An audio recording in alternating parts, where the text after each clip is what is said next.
මතකද වීඩියෝ එක? අර එදා ගැමියත් එක්ක මං කළේ. මතක නැත්තම් මෙන්න මේක බලන්න පොඩ්ඩක්. ඉතින් සමහර රටවල් වල මිනිස්සු දීර්ඝායුෂ ලැබෙන්න කියලා ඉක්මනට මැරෙන්න නැති වෙන්න කියලා මේව තමයි කන්නේ. මේ මොනවද? මේ තියෙන රොයල් ජෙලි. රොයල් ජෙලි කියන එක හදන්නේ වැඩක.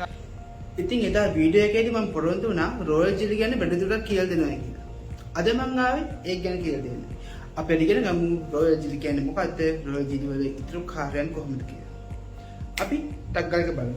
රොයල් ජෙලි කියන්නේ මීමැසි ජනපදයේ කියන වැඩකාර මැස්සියෝ. ওই වැඩකාර මැස්සියන්ගේ ප්‍රභේද ඉන්නවා. ඒ කියන්නේ ඒගොල්ලෝ වයස අනුව ඒගොල්ලෝ කරන කියන දේවල් වෙනස් වෙනවා. ඒක ගැනත් අපි කතා කරමු. එතකොට ඉපදිච්ච දවස් ගානම තමයි ඒක වෙන්නේ. ඒ වගේම මේකේ නර්සින් බීස්ලා කියලා ඉන්නවා. අපි ඒගොල්ලෝ තමයි ඒ කියන්නේ වයස් කාණ්ඩය තමයි ජනපදයක් ඇතුලේ තියෙන ඔක්කොම පිළව බලා ගන්න වැඩ මේ ඔක්කොම වැඩි කරන්නේ. එතකොට මේ නර්සින් බීස්ලාගේ ග්‍රන්ථියක ශ්‍රාවය වෙනවා එක්තරා කහපාට උකු කිරි වගේ ජාතියක්. මෙන්න මේ ශ්‍රාවයට අපි කියනවා රොයල් ජෙලි කියලා. මේ රොයල් ජෙලි වල විශේෂත්වය තමයි මේකේ 160ක් විතර තියෙන වතුර. 160ක් විතර වතුර තියෙනවා. මේකේ ප්‍රෝටීන තියෙනවා 18ක් විතර. ඊපස්සේ මේකේ සීනි තියෙන්නේ 105ක් අතර. ලිපිඩ ප්‍රතිශතය එහෙම ගොඩක් අඩුයි. ඒක පෝෂක පදාර්ථ ගොඩක් තියෙන පෝෂක පදාර්ථ ගොඩකින් අණුන ද්‍රාවණයක්. ඒ වගේම තමයි මේක වැඩකාර මැස්සියෙකුට හරි පිරිමි මැස්සෙකුට හරි රචනක් හදන්න හරි දෙන කාල සීමාව මත දෙන මාත්‍රාව අනුව ඒගොල්ලන්ගේ ආයුෂ සහ ඒගොල්ලන්ගේ හැකියාවන් සියල්ල වෙනස් වෙනවා. මේ රොයල් ජෙලි එකේ තවත් දෙයක් තියෙනවා කියන්නේ. රචනකට රොයල් ජෙලි සාමාන්‍යයෙන් කවනවා සතියක් විතර. එතකොට මේ කවන දවස් ටිකේ වෙනස නිසා තමයි වැඩකාර මැස්සියන්ගෙන් සහ පිරිමි මැස්සන්ගෙන් වෙනස් වෙලා රැජිනක් ඉතාමත් විශාල දේහ ප්‍රමාණයකින් සහ බිත්තරේ මේ සියලුම හැකියාවන් වලින් සමන්විත වෙලා ඉන්නේ.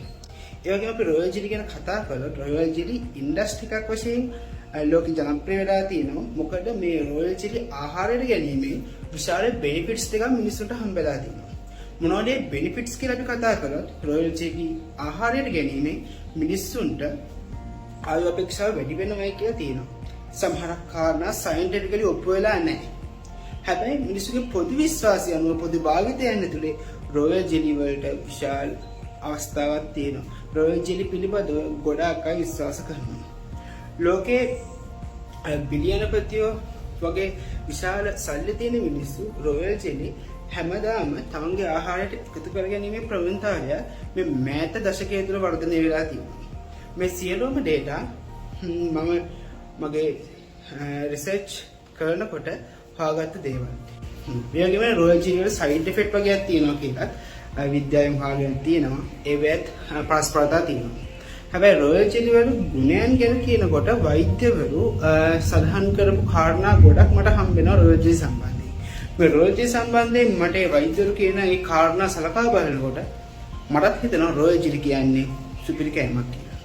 නමුත් පෞද්ගලිකව මගේ මතවාදය ඇතුලේ මම සත්ව හිංසනයට පොඩ්ඩක් අකමැති පුද්ගලයෙක් හින්දා රොයල් ජෙලි නිෂ්පාදනය සම්බන්ධයෙන් මට පොඩි ෆෝල්ට් එකක් තියෙනවා. මොකද්ද මගේ රොයල් ජෙලි නිෂ්පාදනයට විරුද්ධව තියෙන ෆෝල්ට් එක? අපි ඒක දැන් කතා කරමු. රොයල් ජෙලි නිෂ්පාදනය කරන්න අපිට මීපැණි නිෂ්පාදනය කරනකොට කිසිම සත්ව හානියක් වෙන්නේ නැහැ. මොකද මීපැණි ගබඩා කරන්නේ සත්තු ඉන්නේ කියන්නේ පිලාවද රාමු තියෙන එකකින් උඩ පැණිවද රාමු වල විතරයි. එතකොට පැණිවද රාමු වල තියෙන පැණි ගන්නකොට සත්තුන්ට කිසිම හානියක් වෙන්නේ නැහැ.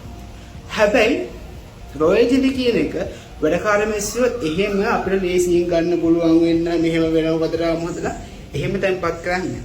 ඒතකොට ඉන්ඩස්ට්‍රියක් වශයෙන් ලෝකයේ රොයල් ජෙලි නිෂ්පාදනය කරනකොට ඒගොල්ලෝ කරන දේ තමයි රැජින කෝෂ වලට කියන්නේ රැජිනක් හදා ඒ කියන්නේ ජනපදයේ කියන රැජිනක් අයින් කරලා දානවා.